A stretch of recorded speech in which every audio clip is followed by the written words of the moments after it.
Hi guys, this is immigration lawyer Marina Shepelsky, and today I want to discuss what is prosecutorial discretion, PD, why are the courts now dismissing and terminating so many immigration court cases, and what does it mean when you file for asylum or cancellation of removal or something else and you end up terminated or dismissed. What happens after the court dismisses your case, but you are stuck here without a status and thinking, what do I do next? So this is my story where I explain everything first, the legal concept, and then what happens practically for your case. Let's start with what is the definition of PD, prosecutorial discretion. Under U.S. immigration law, PD is the power that ICE, Department of Homeland Security, government lawyers have to stop working on deportation cases and agree to get them off the calendar from the court, close your deportation case completely, right? They can decide to use this power to move or ask the immigration judge to terminate or dismiss your case. And at the end of September, there was an important memorandum that went out to all the immigration judge from the top of the immigration court bosses that said, look, the first thing you do now in each court hearing is you ask the government attorney, why should I even keep this on my calendar? We don't have the resources of the time to have all these cases day after day, thousands of cases with more new people arriving. So you, the judge, should ask the government attorney if they want to dismiss this case. So now they will basically be asking every single case if they want to be dismissed and asking the government attorney if they want to dismiss it, right? PD is when they want to close the cases that are low priority for deportation, meaning they have other more important cases for deportation. Yours is not as important. Get out of here, okay? In simple words. Now, what are the things that make cases high priority for deportation? Crimes, moral character violations, like some people have multiple arrests and maybe things get dismissed, but still arrest after arrest after arrest. Terrorism suspicions, marriage fraud, other fraud, violations of immigration law. When people came here recently, when they don't have U.S. citizen or green card holder, children, spouses, or parents, these are the people that are on the high list, and where the judge asks the government attorney, do you want to dismiss this? They're probably going to say no. However, if you have U.S. citizen relatives, you've been in U.S. for a long time, from before 2020, you don't have crimes, you've been paying taxes, you're a good moral character person, they're likely to close your case, dismiss it, or terminate it. This is the new information I'm telling you as of October 2023, end of the year 2023. Now, they can do three things with your case. Number one, they can close it, administrative closure. They can terminate it or dismiss it. Let's discuss each one. What is administrative closure? To administratively close your case means they remove it from the calendar, but it's not finally closed. It's like paused or frozen. Administrative closure is like freezing your case in place without keeping to go to court all the time, right? So if you have an asylum case pending, if you have cancellation or removal pending, this will freeze your case. You will be able to renew your work permits, but you will not have to go to court every few months like you've been doing with master calendar hearings. The good thing about this is that if your application is frozen, you can continue to renew work permits. You are in status. However, you still have open proceedings. They're just frozen. They're not closed. And if you have open immigration court proceedings, you can't leave United States, right? And other things that you might want to do, like file for a green card, the court still has the higher jurisdiction, and the cases will always come back to the court no matter what.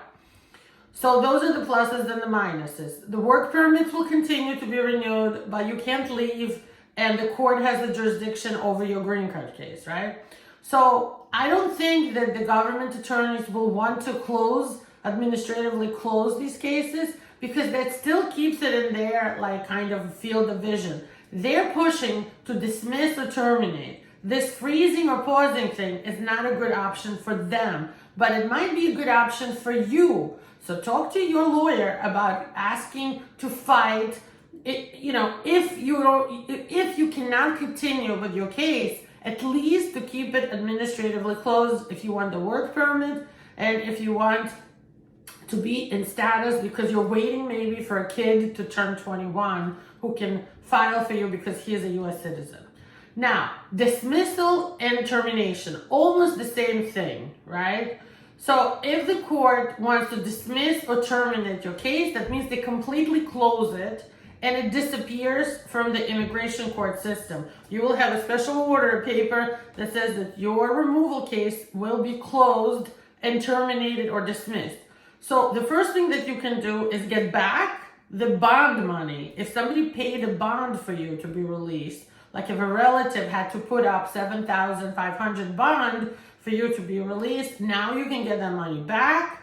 You're no longer in immigration court proceedings. So if you file for a green card, the case will go to USCIS. The court is not going to be involved anymore, but your asylum application and cancellation of removal applications and any other petitions you only can file in court will be dismissed and closed too.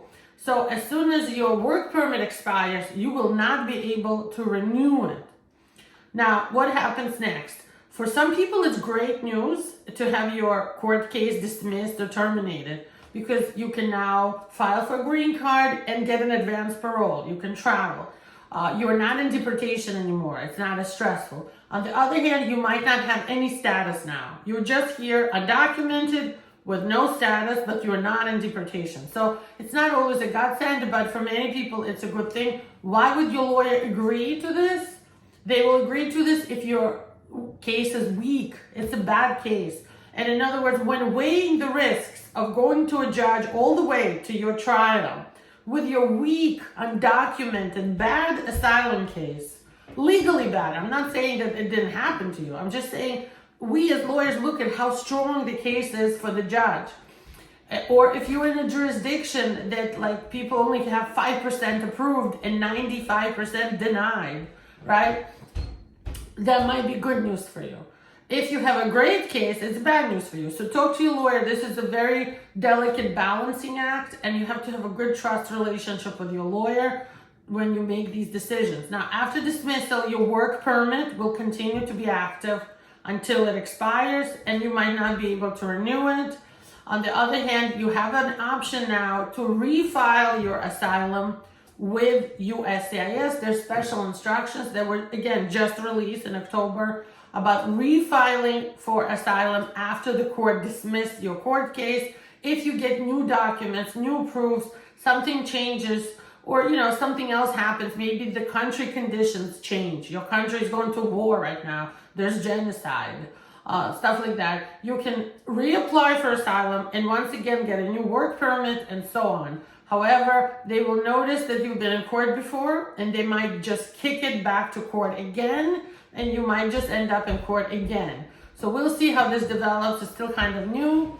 So I will keep you informed about this, and I advise you to talk to your attorney. If you don't have a great relationship with your attorney and you want to switch attorneys, you want a second opinion, give us a call. We're open for new clients.